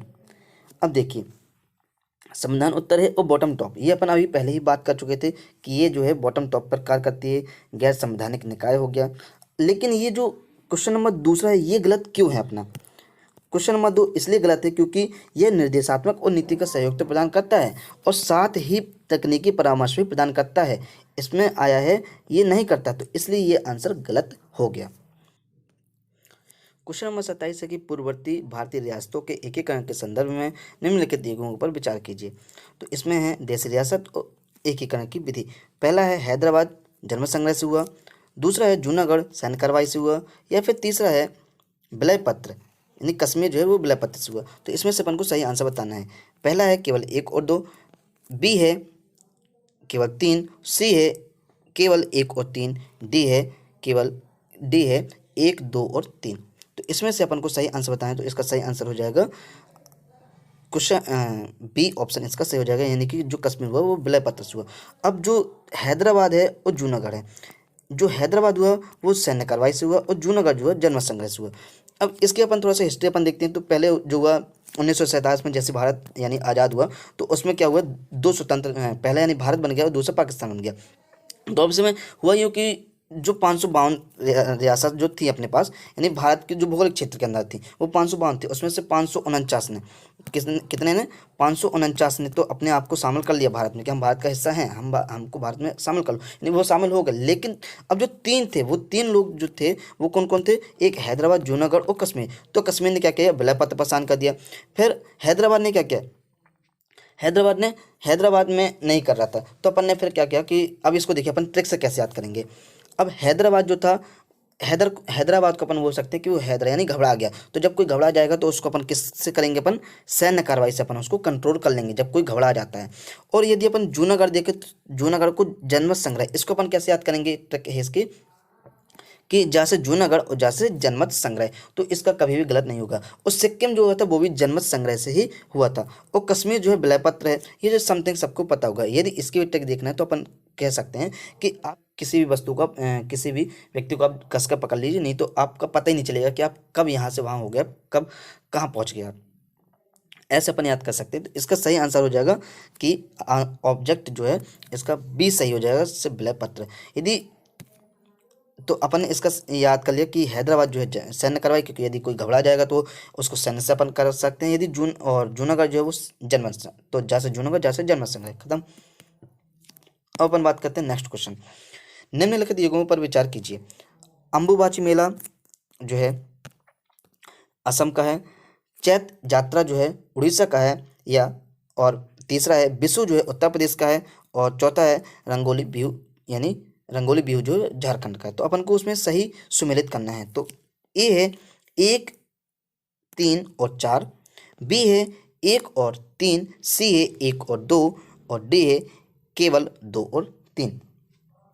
इसका अपन सही आंसर देखें तो इसका सही आंसर हो जाएगा केवल 1 और 2, यानी अंबुबाची मेला से करेंगे। ठीक है, तो अंबुबाची मेला ये क्या है, यह गुवाहाटी के कामाख्या मंदिर में पीठासीन देवी के वार्षिक रजोधर्म, कौन सा रजोधर्म जो है उसके उसका प्रतीक है। और अपने यदि यदि क्वेश्चन में आ जाए कि पूर्व का जो महाकुंभ है वो किसे कहा जाता है, तो वो भी इसी को ही कहा जाता है, यानी अंबुबाची मेला को ही पूर्व का कुंभ महाकुंभ भी कहा जाता है इसी को। और इसमें होता क्या है अंबुबाची मेला में, इसमें तांत्रिक जो होते हैं उनके बारे में बहुत ज़्यादा तांत्रिक शक्ति जो है उसमें बहुत जोर दिया गया है इसमें। और ये जो है अंबुबाची मेला ये लगता कौन सी पहाड़ी पे है, ये लगता है नीलांचल पहाड़ियों के शीर्ष पर स्थित है। और यदि नदी पूछे तो ब्रह्मपुत्र नदी के अभिमुख दिशा में स्थित है। अब यदि अपन अब देखिए इसको अपन याद कैसे करेंगे, अंबुबाची मेला असम में, तो अंबुबाची तो ऐसा बोल रहा है जैसे हम बाची, तो अपन यानी यानी अंबुबाची यानी ऐसा लग रहा है जैसे कोई बाचा है, तो जब कोई बाचेगा तो कैसा बाचेगा, वो असम सा लग रहा है, यानी वो बाच तो रहा है लेकिन अपन को असम सा लग रहा है, यानी असम है। ठीक, अब अपन चैत्र यात्रा की बात करते हैं। चैत्र यात्रा क्या है, उड़ीसा के। तो चैत्र में क्या होते हैं, जैसे चैत्र यानी बहुत से लोग चैत्र को यानी यहाँ जो चैत्र होता है तो चैत्र में क्या होते हैं, लोग उड़ने लगते हैं, यानी उड़ीसा हो जाएगा। और चैत्र जो है यात्रा कहाँ का है, उड़ीसा को। ठीक, इसमें होता क्या है कि इसमें उड़ीसा के तारातारनी जो है वहाँ पर पहाड़ी पर किया जाता है इसको। और ऋषिकुल्या जो है नदी के निकट एक पहाड़ी के शिखर पर अवस्थित है। और ऋषिकुल्या जो नदी है इसमें ऑलिव रेडले कछुओं का सबसे बड़ा प्रजनन स्थल भी है यह। अब अपन बात करते हैं कि बिशु, जो बिशु है ये कहाँ का है, तो बिशु जो है वो केरल का है। कहाँ का है दोस्तों, केरल का। इसको अपन कैसे याद करेंगे, तो देखिए बिशु बिशु ऐसा लग रहा है जैसे बिस हो, क्या हो फ्रेंड्स, बिस हो जैसे। तो अपन इसको याद कैसे करेंगे, तो इसमें जो कहा गया है बिशु, तो बिशु ऐसा लग रहा है जैसे बिस, और तो बिस कैसा होता है, कड़वा होता है, यानी कि केरल यानी करेला जैसा बिशु, करेला के रस जैसे बिस जैसे, यानी बहुत कड़वा होता है। तो अपन बिशु को याद कर सकते हैं अपन बिस, और बिस जो होता है कैसा होता है, बहुत कड़वा, यानी केरल करेला के जैसे कड़वा होता है। तो अपन जो बिशु है तो बिशु को अब अपन कभी नहीं भूलेंगे, क्योंकि बिस जो होता बिशु यानी कि बिस बिस कैसा होता है, कड़वा, केरल की तरह यानी करेला की तरह कड़वा होता है। और अब बात करते हैं अपन रंगोली बिहू। तो बिहू जो है ये कहाँ का है, असम का है। तो जो रंगोली बिहू यानी बहू जो जब नए नए में आती है तो वो कैसे असम लगती है, यानी उसका कोई पता नहीं चलता कि कैसे समय असम है। तो रंगोली बिहू, बिहू यानी बहू, तो बहू यानी असम लगती है। ठीक, तो इसके अपने चारों के हो गए अंबुबाची यानी बाची, यानी जब कोई बाचेगा तो कैसा लगेगा, असम लगेगा। चैत्र में आदमी उड़ेंगे। और बिशु जो है बिस जो है वो कड़वा लगेगा, यानी करेला यानी केरल। और बिहू जो है बहू जो आएगी वो असम। तो इसका अपन को चारों का अपन ने बता दी, तो इसका सही आंसर हो जाएगा अपना सी, केवल 1 और 2। अब अपन चलते हैं नेक्स्ट क्वेश्चन में कि भारत के नियंत्रक और महालेखा परीक्षक यानी CAG के संदर्भ में निम्नलिखित कथनों में से कौन सा सही नहीं है फ्रेंड्स। अब इसमें देखिए आया है कौन सा सही नहीं है, तो अब अपन को देखना है इसमें कौन सा सही नहीं है कि यह जो है भारत की संचय निधि का लेखा परीक्षक करने हेतु अधिकृत है। ठीक, अब दूसरा है इसका CAG भारत के राष्ट्रपति के समक्ष वार्षिक लेखा प्रतिवेदन प्रस्तुत करता है। सी है CAG केंद्र और राज्य, CAG जो होते हैं वो केंद्र और राज्य दोनों सरकारों के लेखाओं का संकलन तथा अनुसरण करता है। और डी है कि CAG को उन्हीं आधारों पर या उसी रीति से हटाया जा सकता है जिन पर उच्चतम न्यायालय के न्यायाधीशों को हटाया जा सकता है। तो इसका इसमें पूछा सही नहीं है, तो इसमें हो जाएगा CAG जो होता है केंद्र और राज्य दोनों सरकारों के लेखाओं का संकलन का अनुरक्षण करता है। तो ये इसका गलत हो जाएगा, क्योंकि जो CAG होता है वो सिर्फ केंद्र का करता है, राज्य के लिए अलग होते हैं CAG। तो इसका सही आंसर हो जाएगा अपना आंसर नंबर सी। अब अपन यदि देखें तो CAG जो होते हैं, CAG के जो कार्यकाल होता है वो कई बार आ जाता है। तो इसका कार्यकाल होता है 6 वर्ष का या 65 वर्ष, इनमें से जो भी पहले हो जाए वो उनको उन्हीं आधार पर हटाया जाता है जो जिस आधार पर उच्चतम न्यायालय को, और इनके जो वेतन होते हैं वो भी इन्हीं की तरह ही होते हैं। उस संचित निधि का लेखा परीक्षण करने हेतु अधिकृत किया गया है इनको। अब अपन बात करते हैं क्वेश्चन नंबर 30 में। तो क्वेश्चन नंबर 30 क्या है कि क्वेश्चन नंबर 30 है राष्ट्रीय पिछड़ा वर्ग आयोग यानी NCBC यानी national commission for backward classes के संदर्भ में निम्नलिखित कथनों में से कौन सा सही नहीं है। अब देखिए इसमें भी क्या आया, कौन सा सही नहीं है। पहला है एनसीबीसी को संवैधानिक दर्जा प्रदान किया गया है, यह ओबीसी। दूसरा है यह ओबीसी ही अन्य पिछड़ा वर्ग और आंग्ल भारतीय समुदाय दोनों के लिए संवैधानिक और विधिक रक्षा उपायों के मामलों की जांच करता है। फिर सी है इसका एनसीबीसी के सदस्यों की सेवा और कार्यकाल की शर्तें जो होती राष्ट्रपति द्वारा निर्धारित की जाती हैं। और डी है इसका यह भारत के राष्ट्रपति के समक्ष वार्षिक प्रतिवेदन प्रस्तुत करता है। तो इसका अपन को बताना है कौन सा सही नहीं है। तो इसका सही आंसर हो जाएगा, क्वेश्चन आंसर बी हो जाएगा। इसका सही आंसर हो जाएगा बी, यानी ओबीसी और आंग्ल भारतीय समुदाय दोनों के लिए संवैधानिक और विधिक रक्षा उपायों के मामलों की जांच करता है। तो ये इसका गलत है, क्योंकि आंग्ल भारतीय समुदाय जो होते हैं उनके लिए अलग होते हैं। और अब अपन देखें कि एनसीबीसी आंग्ल भारतीय समुदाय के लिए जो होते हैं, राष्ट्रीय अनुसूचित जाति आयोग, वो आंग्ल भारतीय समुदाय के से संबद्ध संवैधानिक और अन्य विधिक रक्षा उपायों के से संबंधित सभी मामलों का अन्वेषण करते। प्रवासी भारतीय ओसीआई कार्ड धारक के संदर्भ में निम्नलिखित कथनों पर विचार कीजिए। पहला है कोई व्यक्ति जो अन्य देश का नागरिक है किंतु संविधान लागू होने के बाद किसी भी समय भारत का नागरिक था, ओसीआई कार्ड धारक करने हेतु पात्र है। दूसरा है ओसीआई कार्ड धारक किसी भी उद्देश्य से भारत आने के लिए अनेक बार प्रवेश बहुउद्देशीय आजीवन वीजा के हकदार होते हैं। फिर तीसरा है इसका ओसीआई कार्ड धारक लोक नियोजन के मामलों में अवसर की समता के अधिकार का लाभ प्राप्त करते हैं। तो अपन को बताना है इनमें से कौन सा सही है। ए है केवल 1 और 2, बी है केवल 3, सी है केवल 2 और 3 और डी है 1, 2 और 3। तो इसका सही आंसर हो जाएगा ए नंबर, यानी केवल 1 और 2, क्योंकि जो ओसीआई कार्ड धारक होते हैं उनको क्या होते हैं, लोक नियोजन के मामलों में अवसर की समता के अधिकार प्राप्त नहीं होते हैं। अब अपन चलते हैं क्वेश्चन नंबर 32। इसमें कहा गया है भाषाई अल्पसंख्यक वर्गों के लिए विशेष अधिकारी के संदर्भ में निम्नलिखित कथनों पर विचार कीजिए। पहला है मूल रूप से भारत के संविधान में भाषाई अल्पसंख्यक वर्गों के लिए विशेष अधिकार के संबंध में कोई प्रावधान नहीं है। फिर दूसरा कहा गया है कि यह अधिकारी अल्पसंख्यक कार्य मंत्रालय के अधीन होते हैं। तीसरा है यह अपना वार्षिक प्रतिवेदन केंद्र सरकार को प्रस्तुत करता है। तो इसमें पहला है केवल 1 और 3, बी है केवल 1 और 2, सी है 1, 2 और 3 और डी उपरोक्त में से कोई नहीं। तो इसका सही आंसर हो जाएगा केवल 1 और 2, यानी कि आंसर नंबर बी। अब देखिए इसमें जो है राज्य पुनर्गठन आयोग जो हुआ था जब 1953 और 55 में हुआ था, तो वो उसमें कहा गया कि 7वें संविधान जो संशोधन अधिनियम हुआ था उसमें अनुच्छेद 350 स्थापित किया गया और उसमें कहा गया कि यह प्रावधान किया गया कि भाषाई अल्पसंख्यक वर्गों के लिए विशेष अधिकार होंगे जिसे भारत का राष्ट्रपति नियुक्त करेगा। ठीक, इसलिए जो है पहला सही है।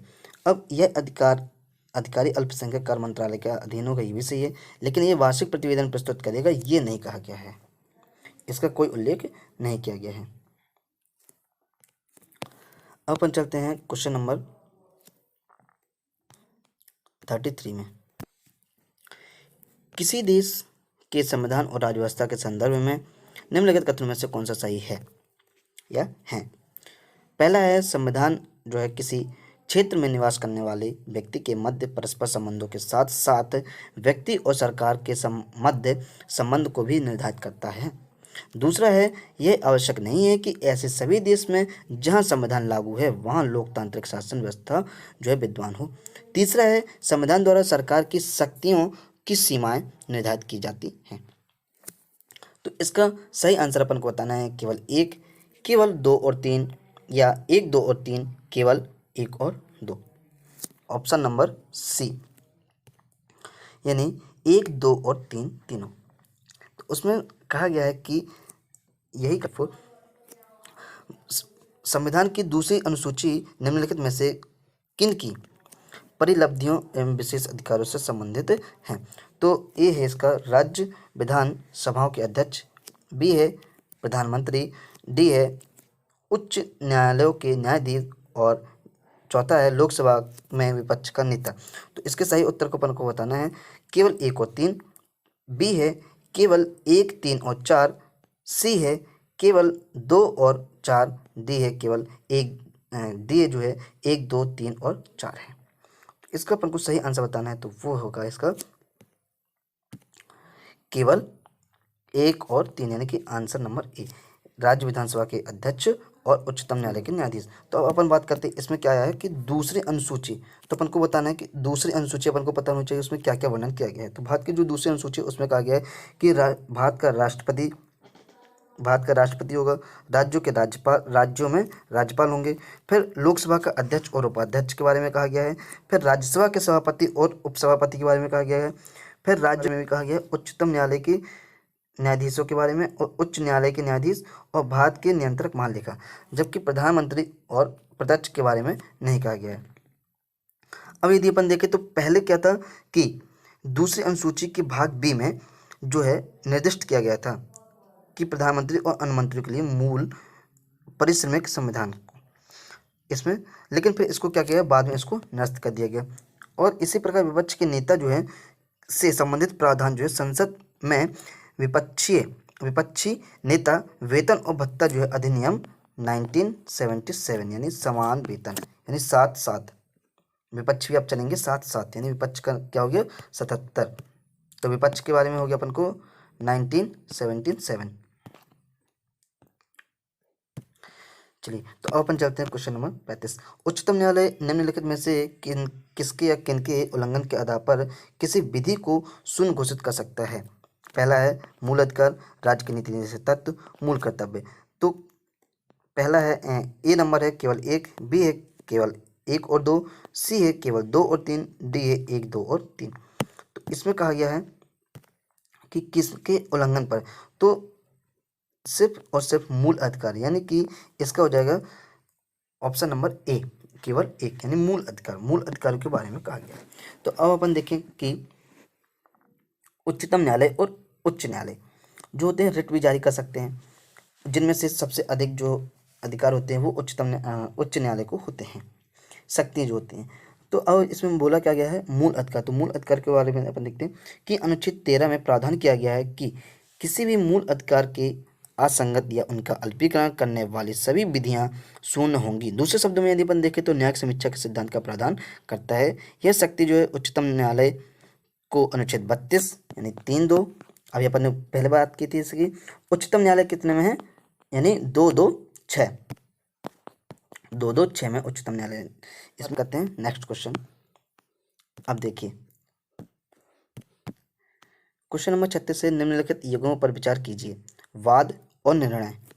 तो पहला है शंकरी प्रसाद में जो हुआ था, संसद किसी भी मूल अधिकार को न्यून कर सकती है, ये शंकर प्रसाद ने कहा गया। दूसरा है केशवानंद भारतीय वाद जो है उसमें मूल ढांचे के सिद्धांत की उत्पत्ति की गई। और तीसरा जो है मिनर्वा मिल्स मूल अधिकार और नीति निर्देशक तत्व के मध्य संतुलन बताया गया। तो इनमें से अपन को सही बताना है कि कौन सा इसमें सही है। ए है केवल 1 और 2, बी है केवल 2, सी है 1 और 3 और डी है 1, 2 और 3। तो इसका सही आंसर हो जाएगा केवल, इसका जो सही आंसर हो जाएगा डी 1, 2 और 3। तो ये अपन ने अभी भी देखा कि मूल ढांचे के सिद्धांत की उत्पत्ति जो हुई थी केशवानंद में हुई थी और शंकर प्रसाद में न्यून किया गया कि मूल जो अधिकार उनको अपन कम कर सकते हैं, जबकि मिनर्वा मिल्स में कहा गया था कि जो मूल अधिकार और नीति जो निर्देशक तत्व हैं उनको आप दोनों में क्या किया गया था, संतुलन किया गया था, यानी तीनों आंसर अपने सही हैं। अपन चलते हैं नेक्स्ट क्वेश्चन में।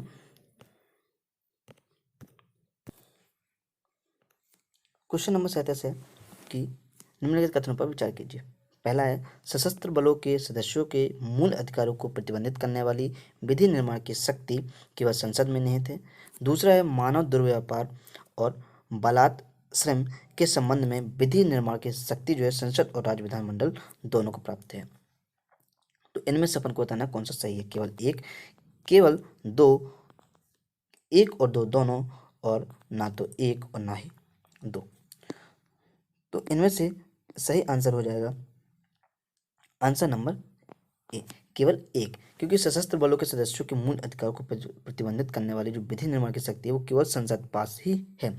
और दूसरा इसलिए गलत है क्योंकि जो मानव दुर्व्यवहार एवं बलात् श्रम के संबंध में विधि निर्माण की शक्ति जो है वो संसद के पास है, ना कि राज्य विधानमंडल के पास है। इससे अल्पसंख्यक वर्गों के हितों के संरक्षण हेतु निम्नलिखित में से कौन सा या से अधिकार या अधिकारों को संविधान द्वारा संस्कृति और शिक्षा संबंधी अधिकारों के तहत प्रत्याभूत किया गया है।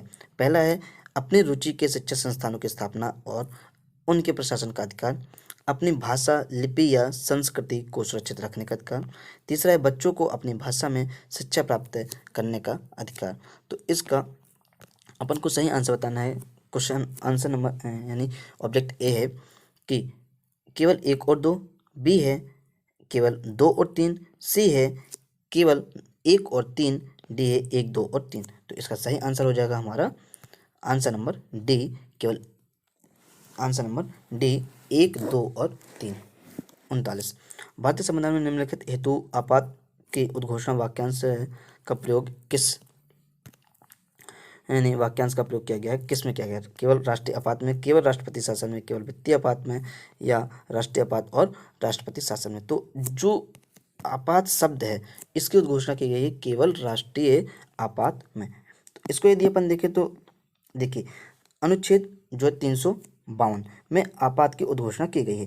केवल युद्ध, बाह्य आक्रमण या सशस्त्र विद्रोह के आधार पर घोषित आपात काल को राष्ट्रीय आपात के रूप में जाना जाता है। और जो 356 का अनुच्छेद जो है जिसको राष्ट्रपति शासन बोलते हैं, इसको दो नाम से भी जाना जाता है, एक राज्य आपातकाल और दूसरा है संवैधानिक आपातकाल। इसको दो नामों से और जाना जाता है। और अनुच्छेद जो 360 है इसके तहत कहा गया है कि राज्य क्षेत्र के किसी भाग का वित्तीय स्थायित्व यदि संकट में होता है तो उसमें वित्तीय आपातकाल की घोषणा की जा सकती है। अब अपन चलते क्वेश्चन नंबर 40 में। उद्देश्य में निम्नलिखित में से कौन सा पद जो है इस धारणा का सर्वश्रेष्ठ वर्णन करता है कि भारत के लोगों को ऐसा व्यवहार करना चाहिए कि जैसे कि वे एक ही परिवार के सदस्य हैं। पहला है समता, दूसरा है अखंडता, और तीसरा है समानता, और चौथा है बंधुता। तो इनमें से कौन सा है? तो यदि अपन बंधुता मतलब इसका सही आंसर क्या हो जाएगा? आंसर नंबर डी, बंधुता। यानी बंधुता का मतलब होता है भाईचारा, यानी एक दूसरे में भाईचारा होगा तभी अपन लेंगे ये हमारा भाई है, यानी एक ही परिवार के भाई हैं। तो इसलिए इसका सही आंसर हो जाएगा बंधुत्व। निम्नलिखित मामलों में से कौन सा या से अनुच्छेद 19 के तहत प्रत्याभूत मूल अधिकारों का उल्लंघन माना या माने जा सकता है या सकते हैं या हैं? पहला है महिलाओं को एक नवीन सूचना तकनीकी कार्यालय खोलने से निषेध करना। दूसरा है कुछ जातियों के लोगों को परंपरागत व्यवसाय करने हेतु बाध्य करना। तीसरा है सरकार के प्रशासन से संबंधित सामान्य सूचना प्रदान करने से मना करना। इसका सही आंसर हो जाएगा इसमें सही आंसर बताना है। ए है केवल 3, बी है केवल 1 और 3, सी है केवल 1 और 2, और डी है इसका केवल डी जो है इसका 1, 2 और 3। जिसका सही आंसर बताना है तो सही आंसर इसका हो जाएगा अपना डी, यानी 1, 2 और 3। क्वेश्चन नंबर 42, यानी दबाव समूह को एक राजनीतिक दल से पृथक करने वाली अनन्य विशेषता निम्नलिखित में से कौन सी है? इसमें से पहला है ए है दलों के पास राजनीतिक उद्देश्य होते हैं जबकि दबाव समूह राजनीतिक मुद्दे नहीं उठाते हैं। बी है दबाव समूह के पास एक संगठनात्मक संरचना नहीं होती है जबकि राजनीतिक दलों के पास संगठनात्मक संरचना होती है। सी है दबाव समूह सत्ता प्राप्त करने का प्रयास नहीं करते जबकि राजनीतिक दल जो होते हैं वो सत्ता प्राप्त करने का प्रयास करते हैं। डी है दबाव समूह लोगों को संगठित करने का प्रयास नहीं करते जबकि राजनीतिक दल जो होते हैं लोगों को संगठित करने का प्रयास करते हैं। तो इसका सही आंसर हो जाएगा आंसर नंबर सी, यानी दबाव समूह जो होते हैं सत्ता प्राप्त करने का प्रयास बिल्कुल नहीं करते, जबकि राजनीतिक दल का तो काम ही है कि सत्ता प्राप्त करना। तो अब अपन थोड़ा सा इनके बारे में देख लेते हैं कि दबाव समूह एक ऐसे संगठन, दबाव समूह क्या होता है? दबाव समूह एक ऐसे संगठन होते हैं जो सरकारी नीतियों को प्रभावित करने का प्रयास करते हैं, किंतु राजनीतिक दलों के विपरीत जो दबाव समूह होते हैं वो राजनीतिक सत्ता को प्रत्यक्ष रूप से नियंत्रित या साझा करने का लक्ष्य नहीं रखते हैं। इन संगठनों का गठन तब होता है जब एक साझा उद्देश्य को प्राप्त करने के क्रम में सामान्य व्यवसाय हित आकांक्षाओं या विचारों वाले लोग एकजुट होते हैं। तो अब चलते हैं पर नेक्स्ट क्वेश्चन नंबर है 43। प्रायः सुर्खियों में रहा एल्थोरियम पादप है। यह एक घरेलू पुष्पी पादप है जिसे निकटवर्ती परिवेश की वायु के शोधन तथा हानिकारक वायुजनित रसायनों को प्रभावित करने हेतु जाना जाता है। बी है ऐसी विदेशी प्रजातियां जो अपने क्षेत्र की जैव विविधता में कमी करती है। सी है मृदा से हानिकारक धातुओं एवं रसायनों को अवशोषित करने वाले पादप। और डी है कैंसर के उपचार करने वाला औषधि पौधा है। तो इसका सही आंसर हो जाएगा इसका सही आंसर हो जाएगा ए। यह एक घरेलू पुष्पी पादप है जिसे निकटवर्ती परिवेश की वायु के शोधन तथा हानिकारक वायुजनित रसायनों को विस्थापित करने हेतु जाना जाता है। अब अपन थोड़ा सा इसके बारे में देखते हैं कि आखिर ये क्या है। हाल ही में राष्ट्रीय नव प्रवर्तन प्रतिष्ठान यानी भारत यानी नेशनल इनोवेशन फाउंडेशन NIF ने ऊतक संवर्धन यानी टिश्यू कल्चर तकनीकी के माध्यम से एल्थोरियम की 4 किस्मों के बृहत गुणन एवं बड़े पैमाने पर उत्पादन के सुविधाजनक बनाया है। एल्थोरियम घरेलू पुष्पी पादप है जिसे निकटवर्ती परिवेश की वायु के शोधन तथा फॉर्मेल्डिहाइड, अमोनिया, टॉलुइन, जाइलिन और एलर्जेनस जैसे हानिकारक वायुजनित रसायनों को विस्थापित करने हेतु जाना जाता है। अब इसे क्या हुआ कि नासा द्वारा भी इसे वायु शोधक पौधे की सूची में शामिल किया गया है, नासा द्वारा भी। ठीक, तो अब अपन चलते हैं नेक्स्ट क्वेश्चन। राज्य जो है वित्त आयोग के संदर्भ में निम्नलिखित कथनों पर विचार कीजिए। इसे प्रत्येक 5 वर्ष के पश्चात राज्य सरकार द्वारा गठित किया जाता है। यह राज्य एवं स्थानीय सरकार जैसे कि ग्रामीण और शहरी स्थानीय सरकारों के मध्य राजस्व के वितरण की समीक्षा करता है। आयोग के सदस्य राज्य सरकार के अधीन पुनर्नियुक्ति हेतु पात्र नहीं है और उपर्युक्त कथनों में से कौन से ऐसे सही हैं? केवल एक और दो, केवल 2 और 3, केवल डी 1, 2 और 3। तो इसका सही आंसर हो जाएगा केवल 1 और 2, क्योंकि राज्य वित्तीय आयोग की बात हो रही तो स्वाभाविक सी बात है कि राज्य सरकार ही करेगी गठन, 5 वर्ष में ही करेगी। फिर है इसमें कि राज्य और स्थानीय सरकार जैसे कि ग्रामीण और शहरी सरकार के मध्य राजस्व के वितरण की समीक्षा करती है। बिल्कुल सही बात है, वित्तीय आयोग राज्य का उनके यही तो 2 काम है उनके। अब इनके बारे में वर्णन किस अनुच्छेद में किया गया है ये अपन को पता होना चाहिए। जो इनका वर्णन है अनुच्छेद 243 यानी 243 के फर्स्ट में कहा गया है कि प्रत्येक 5 वर्ष पर राज्य सरकार द्वारा राज्य वित्तीय आयोग का गठन किया जाना आवश्यक है, इसलिए कथन 1 सही है। आयोग के सदस्यों की पुनर्नियुक्ति पर कोई प्रतिबंध नहीं है, इसलिए कथन 3 सही नहीं है। चलिए अब अपन चलते हैं नेक्स्ट क्वेश्चन। विशेषताओं के विभिन्न स्रोतों के संदर्भ में निम्नलिखित युग्मों पर विचार कीजिए। पहला है केंद्र द्वारा राज्य के राज्यपालों की नियुक्ति जो है वो कनाडा से ली गई है। दूसरा है कि संसद के दोनों सदनों का संयुक्त अधिवेशन जो है वो ऑस्ट्रेलिया से लिया गया है। तीसरा है राज्य के नीति निर्देशक तत्वों को सोवियत संघ यानी रूस से लिया गया है। तो इसमें अपन को सही आंसर बताना है कि उपरोक्त युग्मों में से कौन सा सही है या है।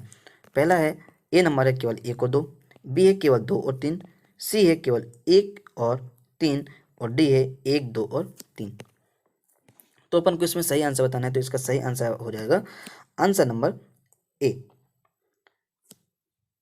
केवल 1 और 2। तो अपन टेक्स्ट कैसे याद कर सकते हैं?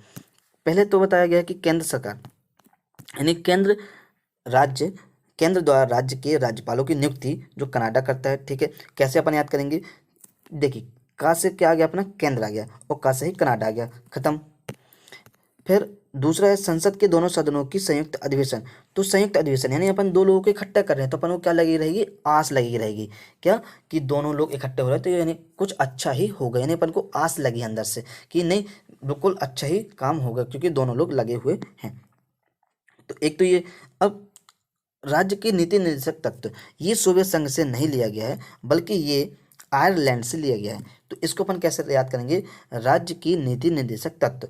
तो इसके लिए है कि जब नीति बनती है राज्य में, जो उसमें आदेश यानी निर्देश दिए जाते हैं, तो वो बुला कर दिए जाते हैं, आइए यहाँ आइए और ले जाइए, यानी आयरलैंड आइए और ले जाइए, क्योंकि जो राज्य की नीति है वो पूरी बन गई है। तो आपको निर्देश दे रहे हैं कि आइए और ले जाइए, यानी आयर और लैंड यानी आइए और ले जाइए।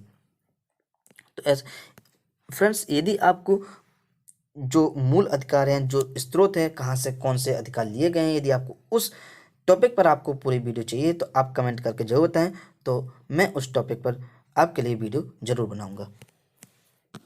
कौन से भारत सरकार अधिनियम 1919 के भाग थे। पहला है, इसके तहत एक लोक सेवा आयोग की स्थापना हेतु प्रावधान किया गया। इसने प्रथम बार देश में प्रत्यक्ष चुनाव आरंभ किए। इसने दलित वर्गों के लिए सांप्रदायिक प्रतिनिधित्व की एक प्रणाली आरंभ की। इसने प्रांतों में द्वैध शासन योजना आरंभ की। तो अपन इसका आंसर देखते हैं।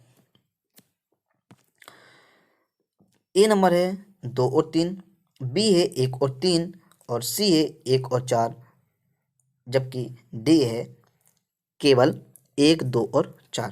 तो इसका सही आंसर हो जाएगा आंसर नंबर डी, 1, 2 और 4, क्योंकि जो भारत सरकार अधिनियम 1919 है उसमें दलित वर्गों के लिए नहीं कहा गया है, बल्कि उसमें जो सिखों, भारतीय ईसाइयों, आंग्ल भारतीयों, यूरोपीय लोगों, इनके लिए पृथक निर्वाचन मंडल की स्थापना की गई थी, ना कि दलित वर्गों के लिए की गई थी।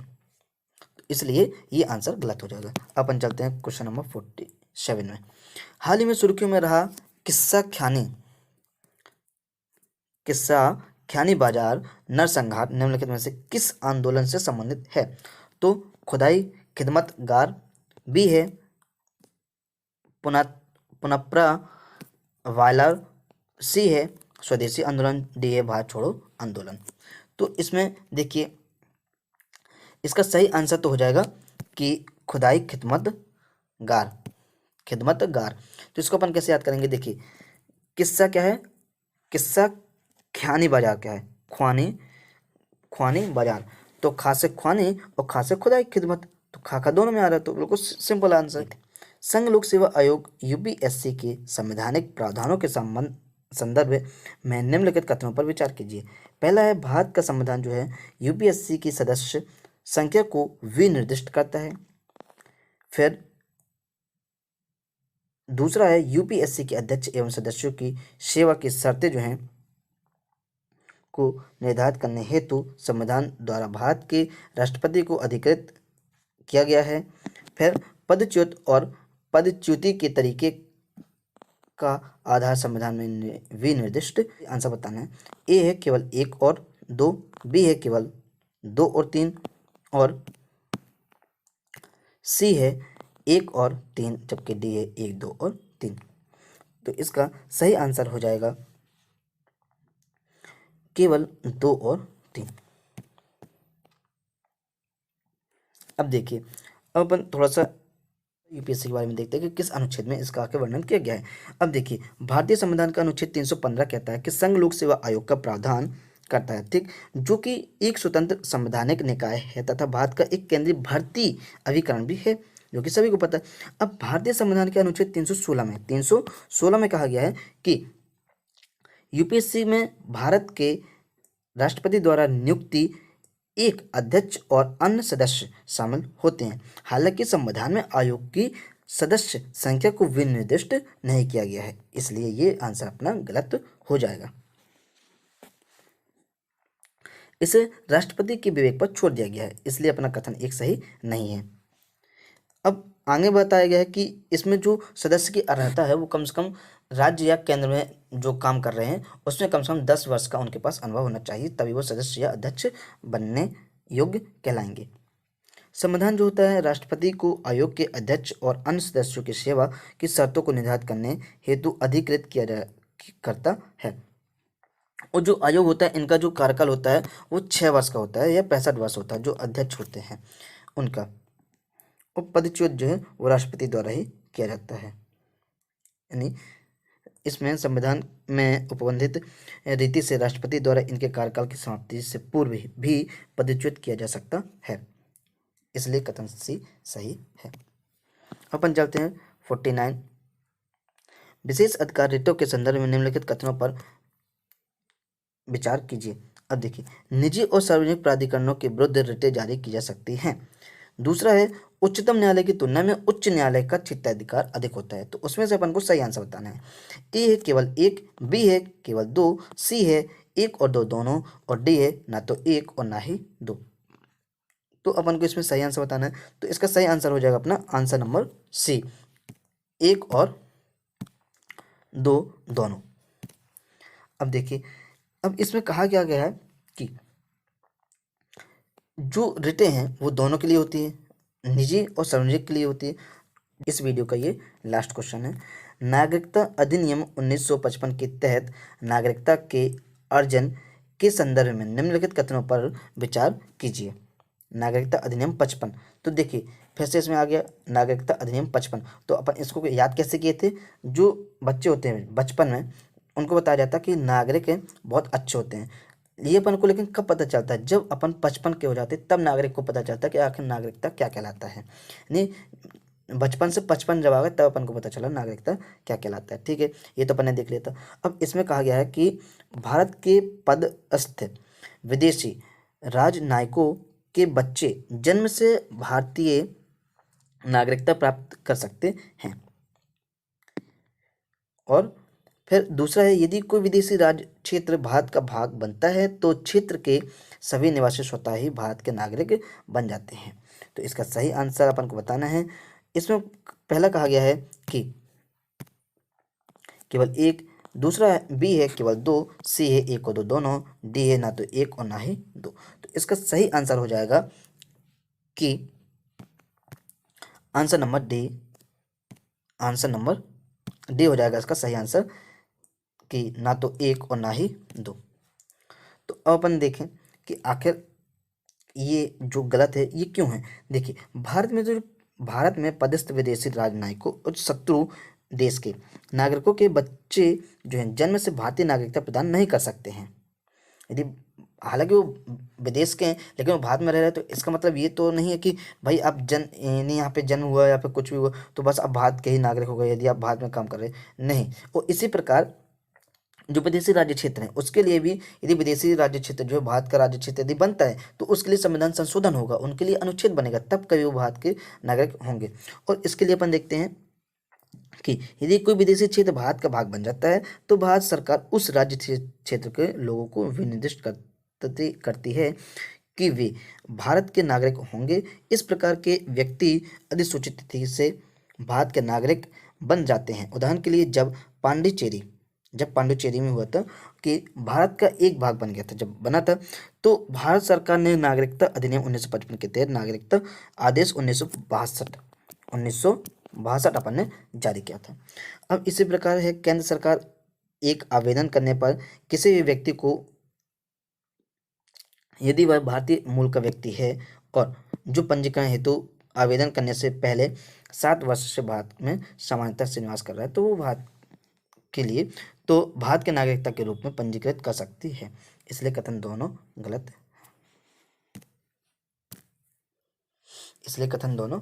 है। दोस्तों, यदि आपको ये वीडियो अच्छी लगी हो तो आप इस वीडियो को लाइक करें, शेयर करें और हमारे चैनल में यदि आप नए हैं तो इस चैनल को सब्सक्राइब जरूर करें।